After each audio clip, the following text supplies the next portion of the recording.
Magandang araw sa inyong lahat. Kami nga pala ang pangalawang pangkat at naway handa na kayo sa pakikinig sa aming presentasyon. Ihanda ang inyong mga lapis at ang inyong mga papel dahil tiyak na marami kayong matututunan sa videong ito. At dahil dyan, handa na ba kayo? At ang aking kasagutan ay depende. Magandang araw sa inyong lahat. Ako nga po pala si Charn Angel Leones at ngayon ay tatalakayin ko ang naturalismo, isang teoryang pampanitikan. Kaya ano nga ba ang naturalismo? Ang naturalismo ay isang pagdulog na o teoryang pampanitikan na nagsimula noong huling bahagi ng ika-19 na siglo sa Europa, partikular sa Pransiya sa pamumuno ni Émile Zola na tinaguri ang ama ng naturalismo. Ito ay mas matindi at mas siyentipikong anyo ng realismo. Kung ang realismo ay naglalarawan ng makatotohanan at araw-araw na karanasan ng tao, ang naturalismo naman mas sinsinang sumusuri sa ugat at sanhi ng kilos ng mga tao gamit ang pananaw ng agham at psikolohiya.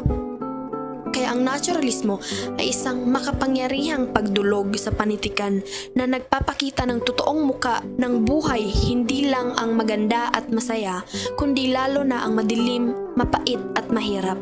Ito ay nagsusuri ng tao bilang produkto ng kanyang lahi, kapaligiran at tinutulungan tayong umunawa sa halip na agad ay humusga. Sa naturalismo, ipinapakita na ang mga tauhan ay hindi lubusang malaya sa kanyang mga desisyon. Ang kanilang kilos, paniniwala at kapalaran ay nakakontrol ng tatlong puwersa: ang lahi, kapaligiran at panahon. Mahalagang malaman ang importansya ng naturalismo dahil ito ay isang pananaw sa panitikan at filosofiya na nagpapaliwanag sa ugnayan ng tao at kanyang kapaligiran. Narito ang mga dahilan kung bakit. Una ay ang pag-unawa sa realidad. Ipinapakita na ang tao ay apektado ng heredity, kapaligiran at puwersang wala siyang kontrol. Pangalawa, pagpapakita ng lipunan. Inilalarawan ang kahirapan, pagdudusa at hindi pagkakapantay-pantay bilang salamin ng katotohanan. Pagpapalalim ng empatiya. Tinutulungan tayong maunawaan ang pinagmulan ng kilos ng tao. Pagtuturo ng pananagutan. Ipinapaisip kung paano kikilos kahit limitado ang kalayaan. At ang panghuli, pagsusuri ng ugnayan, ipinapakita na ang kapaligiran ng tao ay konektado sa lipunan, ekonomiya at kalikasan. Sa madaling sabi, ang naturalismo ay mahalaga upang mas maunawaan ang realidad ng buhay at kalagayan ng tao sa lipunan. Halimbawa ng naturalismo ay ang akda ni Mauro R. Avena na pinabagatang Ang Ama, kung saan ay pinapahayag ang buhay ng isang magsasaka na laging nahihirapan sa buhay dahil sa kakulangan ng edukasyon. Nakasad doon ang kapaligiran ng karakter at ang kaniyang lipunan. Hindi kagaya ng iba, hindi nito binibigyang diin ang moralidad, kundi ipinapakita lang nito ang realidad, mabuti man o masama. Ngayon naman, ating pag-usapan kung ano ang existentialismo. Ang existentialismo o existentialism sa Ingles ay isang pananaw o teorya na nakasentro sa tao bilang malayang individual na may kakayahang mag-isip, magpasya at pumili para sa kanyang sariling buhay. Binibigyang diin nito ang kahalagahan ng personal na kalayaan, pananagutan at ang paggawa ng sariling desisyon upang bigyang kahulugan ang kanyang pag-iral. Ibig sabihin, ang tao mismo ang may hawak ng direksyon ng kanyang buhay. Hindi relihiyon, lipunan o kahit na sino man ang dapat magdikta kung ano ang tama o mali para sa kanya. kundi siya mismo ang gagawa ng desisyon. Sa madaling salita, ang existentialismo ay nagtuturo na ang tao ay malaya. Ngunit kaakibat ng kalayaang iyon ay ang responsibilidad na akuin ang lahat ng bunga ng kanyang mga piniling landas. Dumako naman tayo sa pinagmula ng teoryang existentialismo. Saan nga ba nagmula ang teoryang ito? Ang teoryang existentialismo ay nagmula sa kanlurang bahagi ng mundo at lubos na lumalaganap noong ika-19 hanggang ika-20 siglo kung saan maraming manunulat ang naimpluwensyahan. Sino naman ang mga tao sa likod ng teoryang existentialismo? Una na lamang ay si Soren Kierkegaard noong 1813 hanggang 1855. Siya ay isang pilosopo at teologo mula sa Dinamarca noong ika-1900 taon. Nagkamit siya ng pagkilala bilang unang pilosopong existentialista. Siya ang ama ng teoryang existentialismo. Pangalawa ay si John Paul Sartre noong 1095 hanggang 1980. Siya ay isang pilosopong Pranses. Ayon sa kanya, ang pagpili ay siyang pinakasentro ng pananatili ng tao na kahit na ang pagtanggi na pumili ay maituturing na pagpapasya. Huli naman ay si Albert Camus, 1913 hanggang 1960. Siya ay isang Pranses na manunulat at pilosopo na ginantimpalaan ng gantimpalang Nobel noong 1957. Ano ang mga importansya ng existentialismo? May mahalagang aspeto kung bakit ito mahalaga. Una ay nagbibigay halaga sa individual. Itinuturo nito na ang bawat tao ay may sariling kakayahan at karapatan na pumili ng direksyon ng kanyang buhay. Hindi lamang tayo nakatali sa sinasabi ng lipunan o nakaprograma sa kapalaran. Nagpapalalim ng pag-unawa sa sarili. Sa pamamagitan ng existentialismo, natututo tayong tanungin ang ating sarili ng ano ang layunin ko sa buhay? Ano ang kahulugan ng aking pag-iral? Ito ay tumutulong sa atin na makilala ang ating tunay na sarili. Ang pangatlo ay ito'y nagpapalakas ng pananagutan.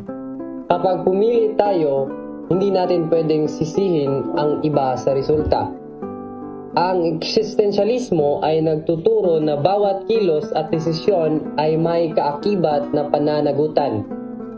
Kaya dapat maging maingat at handa tayo sa mga epekto nito. Nagpapaunawa sa realidad ng buhay. Hindi nito tinatago ang katotohanan na may kasamang sakit, takot, pagkabigo at kamatayan. Tulungan tayong tanggapin ito at harapin ng may tapang. Diante ay nalilito kung anong kurso ang kukunin sa kolehiyo. Sa existentialistang pananaw, siya mismo ang may kalayaang pumili. Kahit anong desisyon ang gawin niya, siya ang may pananagutan dito. Ang mahalaga ay may layunin at may kahulugan para sa kanya ang kanyang desisyon.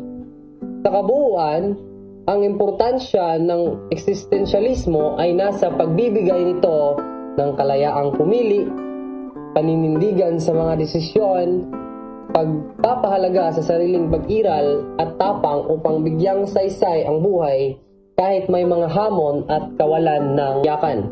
Dumako naman tayo sa teoryang humanismo. Ang teoryang humanismo ay isang teoryang psikolohikal na nakatuon sa kabuuang potensyal, kalayaan sa pagpili at personal na pag-unlad. Isa ito sa mga pangunahing pananaw sa psikolohiya kalaban ng psychoanalytic theory na nakatuon sa walang malay na pagbuo ng personalidad ng tao at ng behaviorism na nakatuon sa obserbableng kilos lamang. Ang teoryang humanismo ay naniniwala na ang bawat tao ay may likas na kabutihan, may malayang pagpapasya, at may hangaring maabot ang kanyang pinakamataas na potensyal bilang isang individual. Bukod dito, na nakatuon ito sa positibong pag-unlad at binibigyang dignidad at halaga ang tao kasama na rito ang emosyon at karanasan ng individual. Magandang araw sa inyong lahat. Ngayon naman ay ipapaliwanag ko sa inyo kung ano ang humanistic theory. Ang humanistic theory ay isang teorya sa psikolohiya na nakatuon sa kabuuang potensyal ng tao. Ibig sabihin nito ay kung paano natin mararating ang pinakamabuting bersyon ng ating sarili. May dalawang pangunahing psychologist na kilala sa teoryang ito, Carl Rogers at Abraham Maslow. Si Carl Rogers ang nagpakilala ng tinatawag na person-centered approach o pamamaraang nakatuon sa tao. Samantala si Abraham Maslow naman ay kilala sa kanyang hierarchy of needs o antas ng mga pangangailangan ng tao. Ayon sa kanya, lahat tayo ay may likas na pagnanais na maabot ang ating buong potensyal na tinatawag niyang self-actualization o ganap na pag-unlad ng sarili. Sabi, pareho silang naniniwala na ang tao ay may kakayahang umunlad basta't siya ay nasa tamang kapaligiran at natutugunan ang kanyang mga pangunahing pangangailangan. Yun lamang po, maraming salamat. Kahalagahan ng humanismo. Binibigyan diin ang mga positibong aspeto ng kalikasan ng tao. Ibig sabihin nakatuon ito sa kabutihan, kakayahan at mabuting katangian ng tao imbis na sa kahinaan o pagkukulang. Pangalawa, nakatuon sa personal na paglago at sariling pagpapabuti. Mahalaga ang humanismo dahil hinihikayat nito ang tao na patuloy na matuto, umunlad at maging mas mabuting bersyon ng kanyang sarili. Pangatlo, ginagamit sa edukasyon, therapy at personal na pag-unlad. Sa larangan ng edukasyon, nakatutulong ito upang gawing makabuluhan ang pagkatuto. Sa therapy, nakatuon ito sa pag-unawa sa damdamin at pangangailangan ng tao. At sa personal na buhay, gabay ito para sa paghubog ng pagkatao. Pang-apat, tinutulungan ang tao na maunawaan ang kanilang potensyal at magsikap para sa isang makabuluhan at kasaysayang buhay. Ang humanismo ay nagtuturo na ang bawat tao ay may kakayahan at layunin sa buhay. Dahil dito, mas nagiging inspirasyon ito para magsikap at mamuhay ng may kabuluhan. At sa madaling salita, mahalaga ang humanismo dahil tinutulungan nitong maipakita ang tunay na halaga ng tao at ang kanyang kakayahang umunlad at maging makabuluhan sa lipunan. Ano raw? May natutunan ka ba? At kung meron, huwag mong ipagdamot na ibahagi sa iba. Hanggang sa muli nating pagkikita, maraming salamat.